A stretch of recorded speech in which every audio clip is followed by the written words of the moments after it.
ayat 1 sampai 2 untuk menyambung respon sore.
Dari Daud, aku hendak bersyukur kepadamu dengan segenap hatiku, di hadapan para Allah aku akan bermasmur bagimu.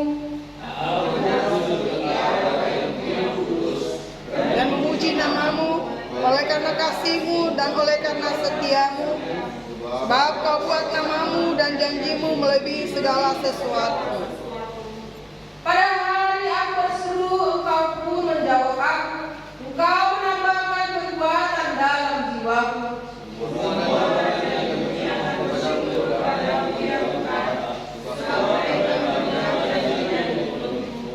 Mereka akan menyanyi tentang jalan-jalan Tuhan, sebab besar kemuliaan Tuhan.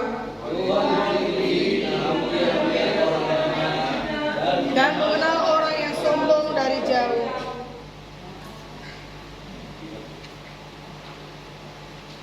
Jika aku berada dalam kesesakan, engkau mempertahankan hidupku. Terhadap amarahku musuhku, engkau mengulurkan tanganmu, dan tangan kananmu menyelamatkan aku tidak bersama.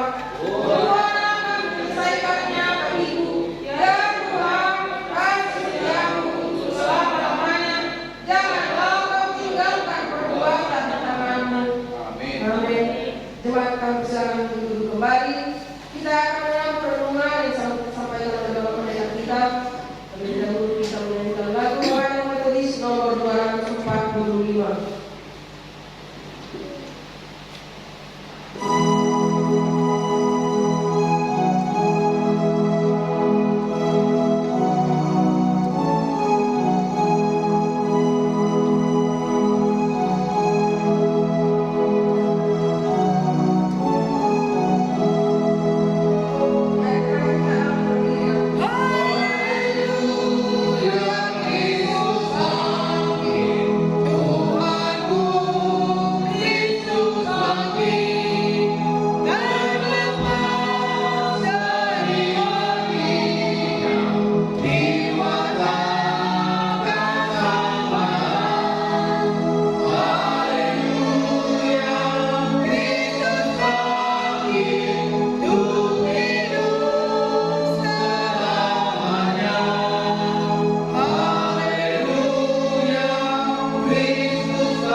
sehingga Roh Kudus-Mu yang menolong supaya kami dapat mengerti, dapat memahami dan mengimani firman Tuhan. Berfirmanlah Tuhan bagi kami, karena kami telah siap mendengar Tuhan berbicara kepada kami masing-masing. Di dalam nama Yesus kami telah berdoa dan mengucap syukur kepada Tuhan. Amin.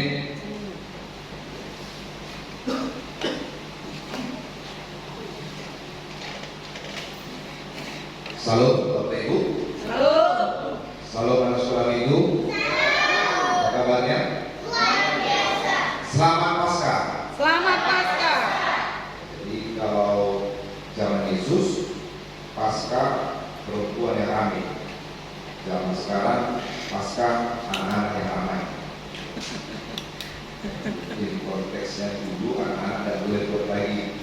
Sekarang anak-anak sudah boleh buat subuh.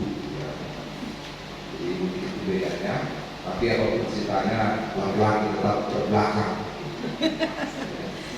dalam kegiatan-kegiatan rohani, ya, baik di gereja, baik di masjid, baik di wihara, baik di wihara. Laki-laki dengan dia sebagai penghuni tetangga.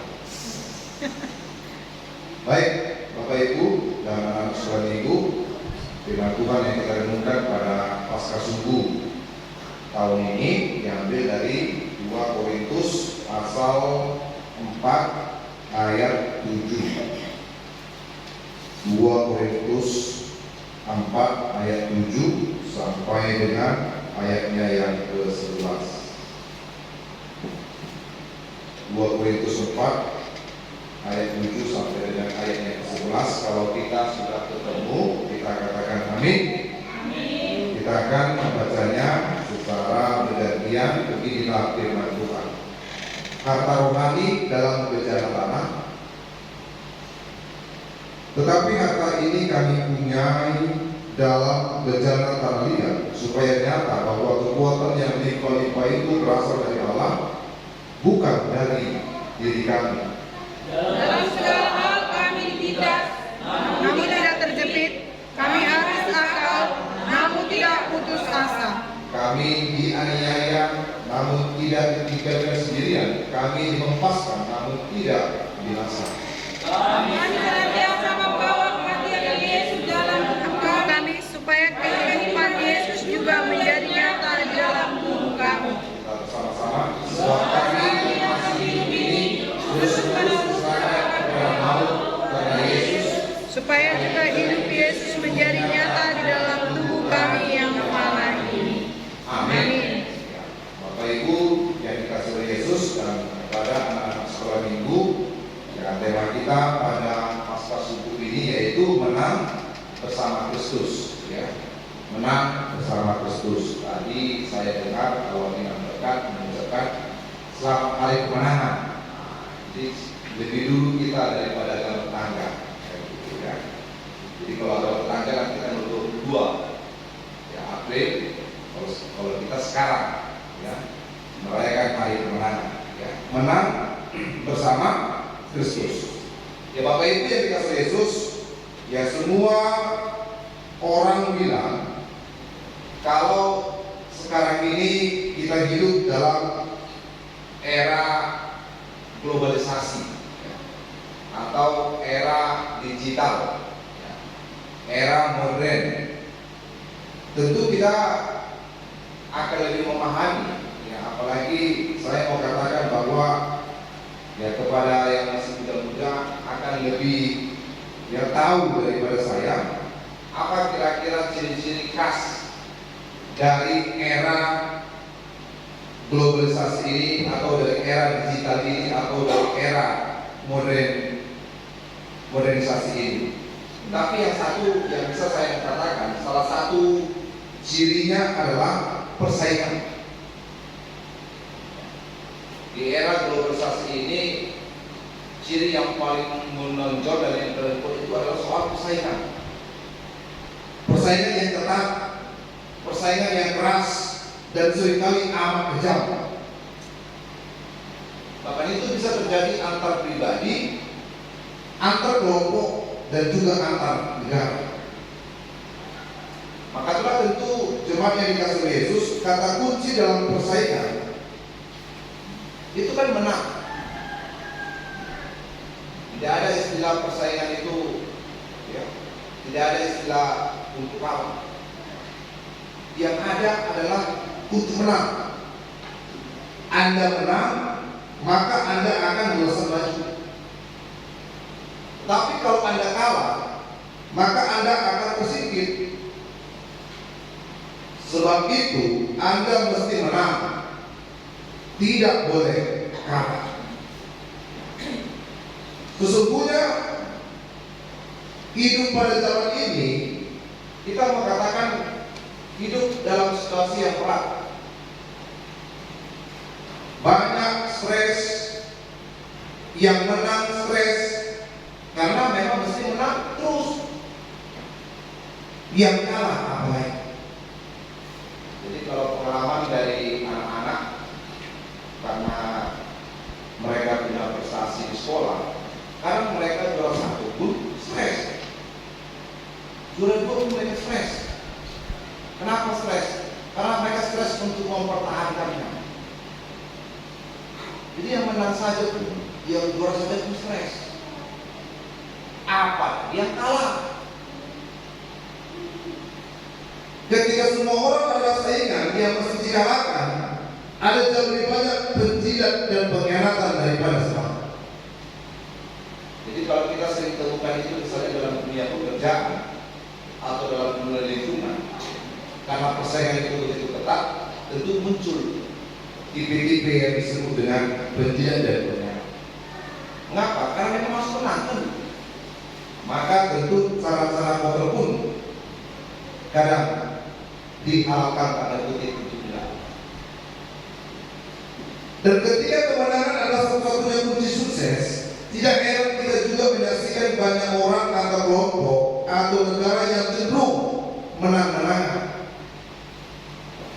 Dan orang-orang itu diliputi kesombongan, sikap mentang-mentang, dan oleh karena itu mereka semena-mena, bahkan semena-mena. Pokoknya menang. Apapun kata orang tak peduli. Yang penting apa? Menang. Maka dalam iman Kristiani, memang kemenangan itu juga penting, bahkan amat penting. Peristiwa Paskah adalah peristiwa kemenangan.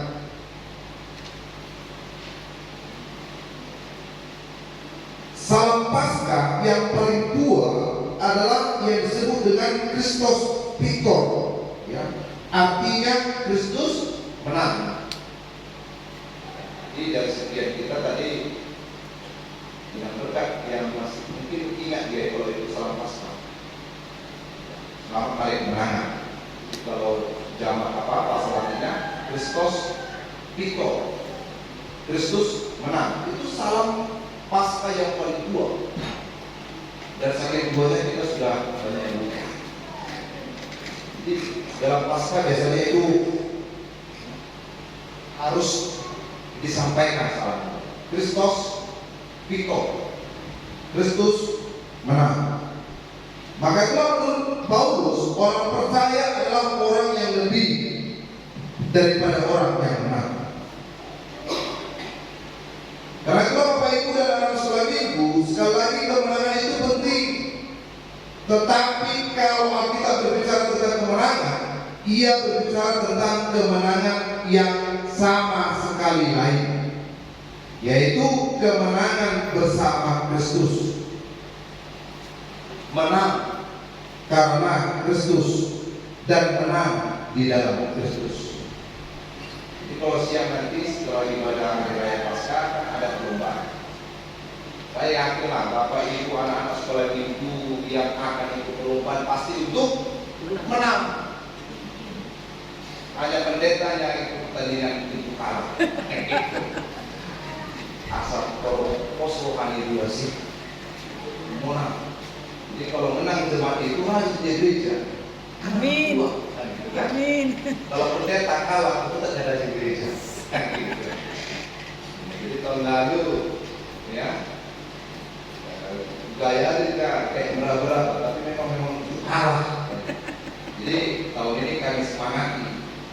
pemenang pukul air pria. Nah, kami mau saingan dulu, kami menjadi penyaing saat kami bilang sama pemenang yang tahun lalu. Saya dan Kenjo akan usahakan menjadi pemenang. Semangat yang menang yang lalu. Aku senang juga makanya. Ya, tapi tidak tengok lah.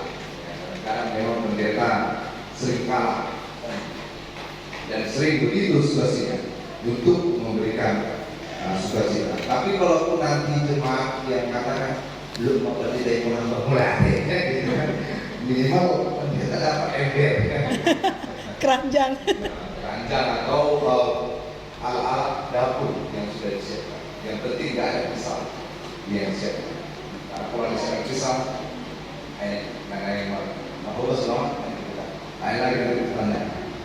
Ya jadi tentu menang bersama Kristus itu yang mau dimaksud di dalam iman Kristiani. Menang karena Kristus. Tentu apa artinya? Kita menang, tetapi jangan sombong.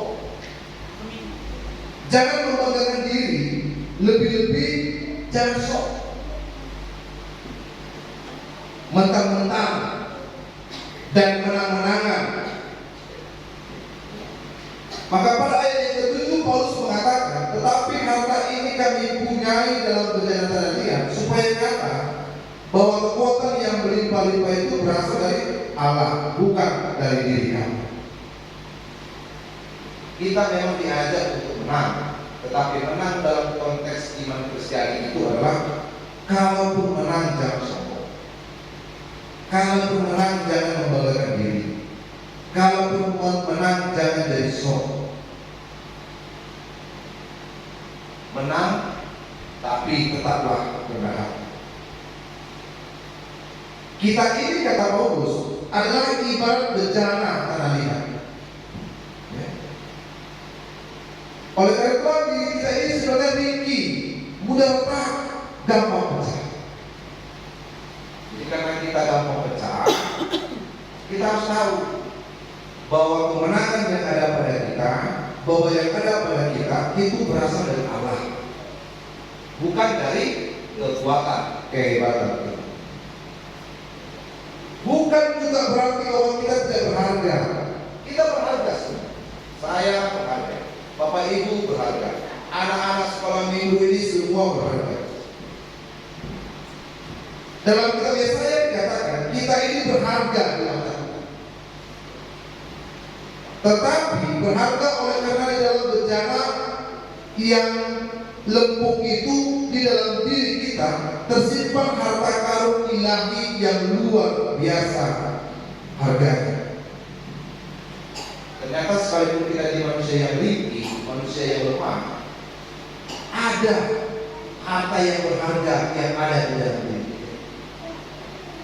Maka kita itu berharga di mata Tuhan. Apa yang ada di dalam diri kita sesuatu yang berharga itu, yaitu keselamatan, kehidupan, dan kebenaran Allah yang abadi. Itu ada di dalam diri. Sekalipun kita itu adalah manusia yang rapuh, manusia yang mudah pecah, manusia yang gampang jatuh. Harta ilahi inilah yang membuat bejana itu yang sekalipun cuma terbuat dari lempung, walaupun hanya terbuat dari tanah liat, namun ia berharga. Jadi sekali lagi kita ini sekalipun bukan terbuat dari emas, ya, namun kita itu di dalamnya ada sesuatu yang paling baik. Maka itulah konteks Paskah selalu ditemakan dengan kulit. Kulitnya nampak seperti tidak berharga, warnanya yang tidak begitu menawan, tetapi di dalamnya ada kehidupan. Beda kan dengan balon luarnya saja yang tampak cerah, tampak terang, tampak indah, tapi dalam balon apa? Kosong, tidak ada kehidupan. Maka itu memang sebaiknya kalau telur itu jangan malah dihias-hias. Biarlah dia tetap telur dari langsung hidupnya. Dosa biasa hijau, merah, nanti jadi kurang makna. Ya kita tuh memang kadang-kadang maunya gambaran seperti itu. Di luar nampaknya cerah, mewah, cantik, dalamnya juga mau begitu. Itu harapan, tapi tak begitu rupanya kata Paulus. Kita pun ternyata diciptakan sama seperti tanah dia. Luarnya tampak buruk, tapi dalamnya sangat baik. Karena itu pada satu pihak orang Kristen tidak boleh merasa kecil hati, tidak boleh merasa tidak berdaya apa-apa, tidak boleh merasa tidak bisa apa-apa. Jangan. Di dalam kita, kalau saja kita sadari, kalau saja kita manfaatkan, ada kekuatan yang berlimpah. Tetapi pada pihak lain, kita tidak boleh menjadi bongkar atau merasa diri kuat, dan oleh karena itu menjadi lengah. Kita ini masihlah tetap bejana tanpa biasa. Itu yang dikatakan oleh Tuhan. Jangan merasa kecil hati karena tidak seperti yang tidak kita talenta, tetapi jangan juga bongkar, jangan juga sombong seperti kita punya lebih yang lebih dari orang lain. Ingat, kita ini masih bejana teman. Perbedaan kedua yang dibicarakan oleh Paulus adalah kemenangan orang Kristen tidak selalu identik dengan sukses dan kegemilangan duniawi. Malah sebaliknya, Paulus berkata, dalam segala hal kami ditindas, namun tidak terjepit. Kami habis akal, namun tidak putus asa. Kami dianiaya, namun tidak ditinggalkan sendirian. Kami dilepaskan, namun tidak binasa. Cuma kadang-kadang karena kita masih hidup di dunia ini, kita terfokus konsentrasi kita hanya kepada soal ya keberhasilan itu adalah tanda kesuksesan, atau kemenangan itu ya identik dengan kata sukses. Namun ternyata menurut Paulus, kemenangan itu tidak selalu identik dengan kesuksesan. Tetapi Paulus katakan hal itu, sekalipun kami ditindas, namun tidak terjepit. Sekalipun kami dihempaskan, namun tidak binasa. Orang percaya, kata Paulus, adalah lebih dari orang-orang yang menang. Namun kemenangan itu tidak membebaskannya dari penindasan, dari habis akal, dianiaya, dihempaskan. Sebaliknya kemenangan itu justru terbukti dan harus dibuktikan ketika ia ditindas, ia tidak terjepit, ketika habis akal ia tidak putus asa, ketika dianiaya ia tidak merasa ditinggalkan sendiri, ketika dihempaskan ia tidak binasa. Sama di awal yang saya katakan, orang yang juara pun stres. Jadi jangan juga berpikir kalau menang itu kita jauh dari segala penganiayaan, lalu kalau orang sukses itu jauh dari kebiasaan. Tetapnya kita menang, tetapi hal-hal itu tetapnya tidak ada. Lalu apakah arti dari semua yang dikatakan oleh Paulus hal itu? Artinya kita tidak menang oleh karena kita berhasil mengalahkan orang lain, atau kita tidak menang karena kita berhasil menindas orang lain, atau melepaskan orang lain, atau menjepit orang lain. Namun kita menang ketika kita berhasil mengalahkan diri sendiri, mengalahkan kecenderungan naluriah dan alamiah manusia itu. Jadi tipe orang yang menang sebenarnya adalah bukan karena kita berhasil mengalahkan orang lain, tetapi kita berhasil mengalahkan diri kita sendiri. Ini yang susah. Dan ini kategori kemenangan.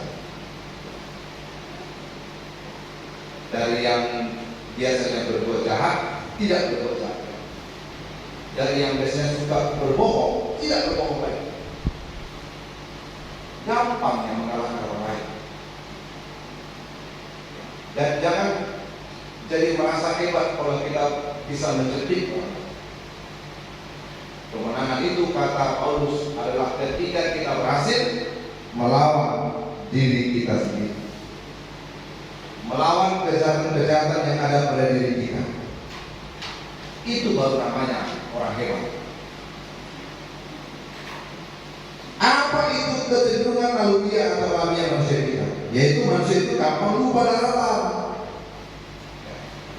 Kalau kita sudah menang, lupa daratan.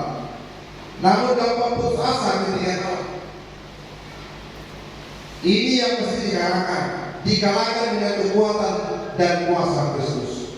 Maka ayat 10 mengatakan, kami senantiasa membawa kematian Yesus di dalam tubuh kami. Artinya secara utuh, secara jasmani, menurut ukuran manusia, kita ini kecil, kita bisa ditindas, kita bisa habis akal, kita bisa dilepaskan, namun tidak boleh merasa kalah. Inilah yang dikatakan oleh Napoleon sebagai peperangan yang paling besar dan juga paling sulit, yaitu peperangan. Kata Napoleon itu penjelajah, peperangan melawan diri kita sendiri. Sekalipun dia berhasil mengalahkan banyak bangsa, itu tidak dianggap sebagai suatu keberhasilan. Tetapi ketika ia berhasil mengalahkan diri sendiri, wah, ini kemenangan yang sangat luar biasa. Maka itu Bapak Ibu, saya tahu ya, dan amat tidak sesuai dengan semangat dan roh yang sedang dominan pada zaman kita hidup sekarang ini. Kalau kita lihat filsafat hidup sekarang misalnya, bukanlah filsafat telur, melainkan filsafat balon. Kita lebih pada penampakan di luar daripada di dalam. Kita ingin lebih wah, tampilan di luar, tetapi kita tidak mau lebih wah tampilan dari dalam. Maka itulah Paskah harus sama seperti itu, bukan Paskah seperti baru. Yesus memberi teladan yang sama sekali lain. Maka prinsipnya adalah hidup yang bermakna dan berguna ketimbang sekadar hidup tetapi tanpa makna. Berkorban kalau perlu, pikul salib kalau mesti, pantang lari menghadapi tantangan bila memang harus dihadapi. Sekali lagi saya akui, bukan buat zaman ini. Namun kalau kita berbicara tentang kehidupan yang berkualitas, tentang kualitas sumber daya manusia, inilah hidup yang tidak sekedar hidup, tetapi hidup yang bermakna, hidup yang berguna, hidup yang tidak kalah oleh tantangan, ditindas namun tidak berjepit, habis akal tetapi tidak putus asa, dilepaskan namun tidak binasa, menang tanpa ada yang kalah, kecuali keaguan kita, kecuali egoisme kita, kecuali egosentris kita. Itulah yang harus dikalahkan supaya kita mengalami kemenangan yang sejati. Amin. Kita bersatu dalam doa. Bapak kami yang sudah, kami bersyukur dan berterima kasih atas firman yang telah Tuhan tabur kepada kami. Sungguh bersyukur buat kebaikan dan kemurahan-Mu, firman-Mu yang menyapa kami pada minggu pasca subuh ini. Biarlah kami tetap mengalami kemenangan di dalam Kristus, menang separah iman Kristen. Berkati seluruh anak-anak sekolah minggu yang ada dan juga kami para orang tua yang hadir. Biarlah kami tetap merasakan kemenangan di hari pasca subuh saat ini. Terima kasih Bapak firman di dalam nama Yesus yang berdua yang mengucap syukur kepada Tuhan. Amin.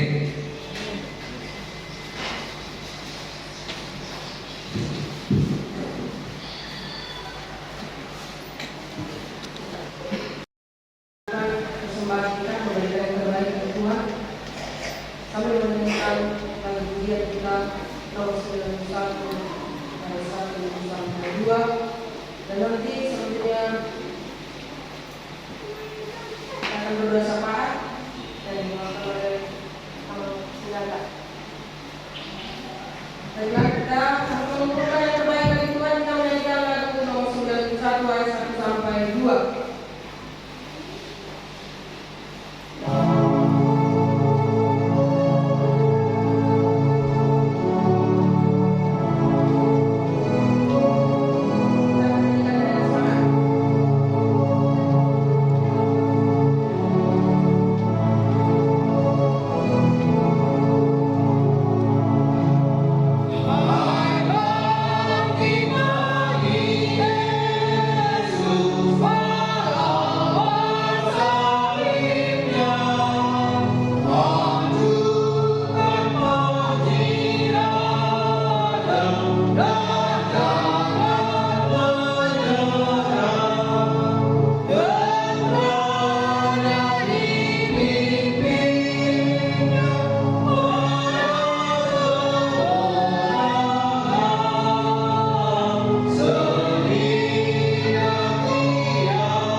Bapak Ibu Saudara terkasih dan anak sekolah minggu, mari kita dan hati kita mereka satu dalam doa.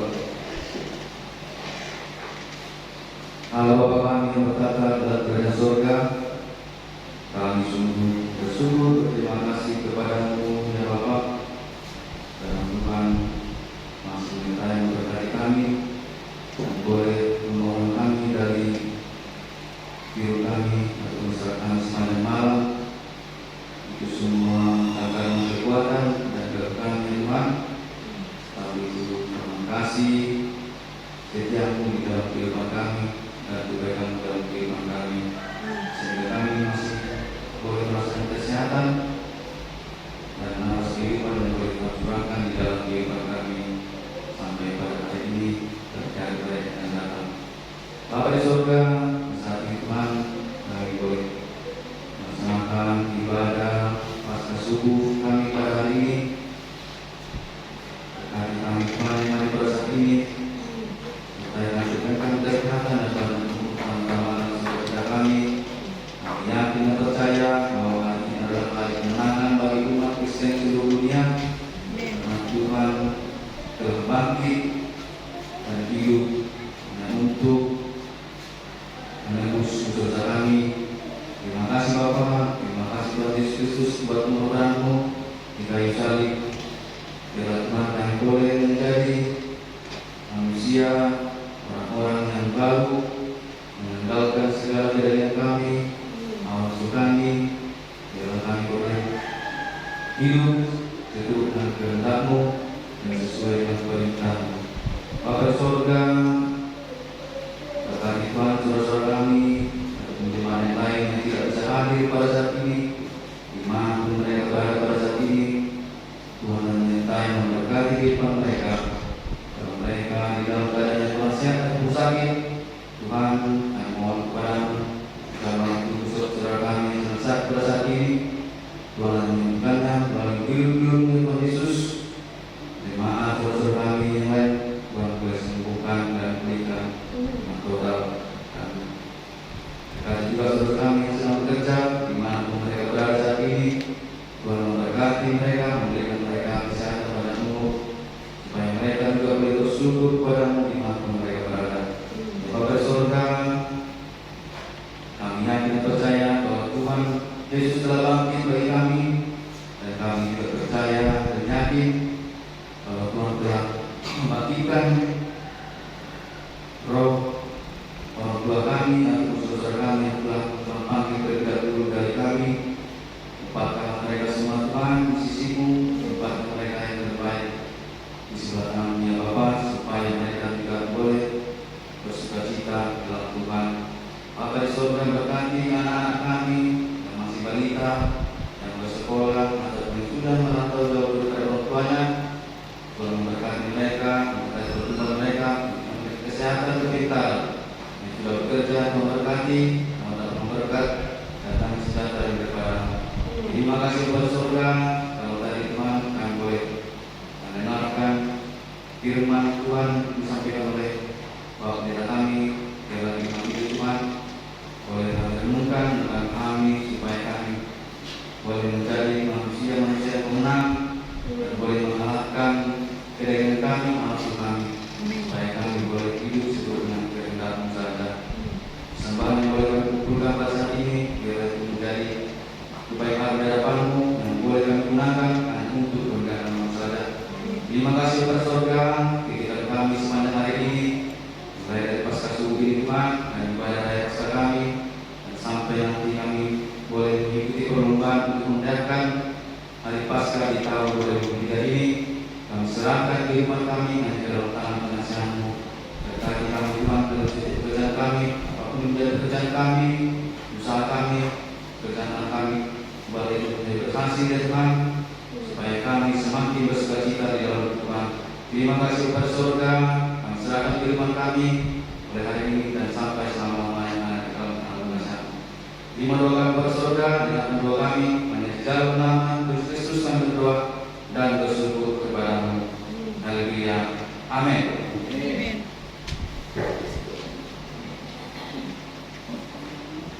Dan saudara-saudara terkasih dalam nama Tuhan Yesus Kristus,